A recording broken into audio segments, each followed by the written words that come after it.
हम गुंजन चौधरी मैथिली गुंजन चैनल पर समस्त मिथिलावासी के स्वागत करै छी। आइ हम एकटा भजन प्रस्तुत करऽ जाइ छी। हम तीनों गोटा मिल कऽ भजन गबै छी। आशा करै छी जे अहाँ सबके भजन जरूर पसंद आयत। भोला गेलन दरबार काली मैया के, भोला गेलन दरबार काली मैया के, काली मैया के, काली मैया के, भोला गेलन दरबार काली मैया के। बसहा पर असबार महादेव आगा आगा चललन, बसहा पर असबार महादेव आगा आगा चललन।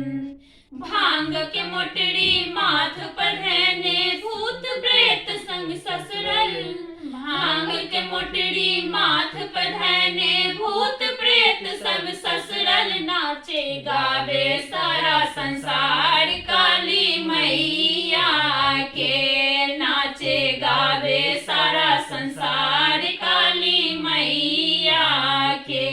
भोला गेलन दरबार काली मैया के, भोला गेलन दरबार काली मैया के, काली मैया के, काली मैया के, भोला गेलन दरबार काली मैया के। ब्रह्मा लिए नगारा नाचे विष्णु चवर डोलावे, ब्रह्मा लिए नगारा नाचे विष्णु चवर डोलावे। लेकर आसन इंद्र लोथ पर आगे आगे भागे, लेकर आसन इंद्र लोथ पर आगे आगे भागे। भूत सब करे जय जयकार काली मैया के, भूत सब करे जय जयकार काली मैया के। भोला गेलन दरबार काली मैया के, भोला गेलन दरबार काली मैया के, काली मैया के, काली मैया के, भोला गेलन दरबार काली मैया के। बाघ देख के बसहा हड़कल चित्ते गिरलन भोला, बाघ देख के बसहा हड़कल चित्ते गिरलन भोला। माय माय का काड़ा लगलन जब ही बम भोला, माय माय का काड़ा लगलन जब ही बम भोला। गंगा करे पाँव पखार काली मैया के, गंगा करे पाँव पखार काली मैया के।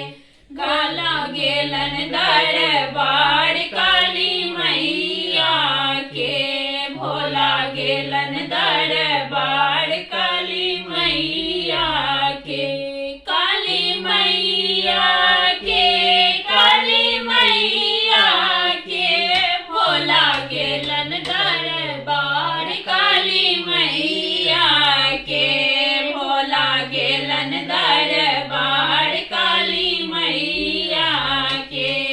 पावन चरण कमल मैया के अपना उड़ में ढाका, पावन चरण कमल मैया के अपना उड़ में ढाका। परमानंद बगन भम भोला परम बिंदु लाका, परमानंद मगन बम भोला परम बिंदु लाका। काड़ा लगलन जय जयकार काली मैया के, काड़ा लगलन जय जयकार काली मैया के। भोला गेलन दरबार काली मैया के, भोला गेलन दरबार काली मैया के।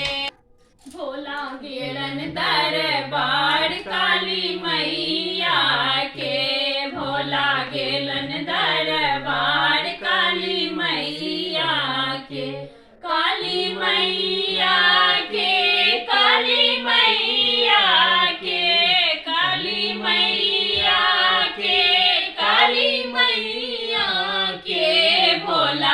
गेलन दरबार काली मैया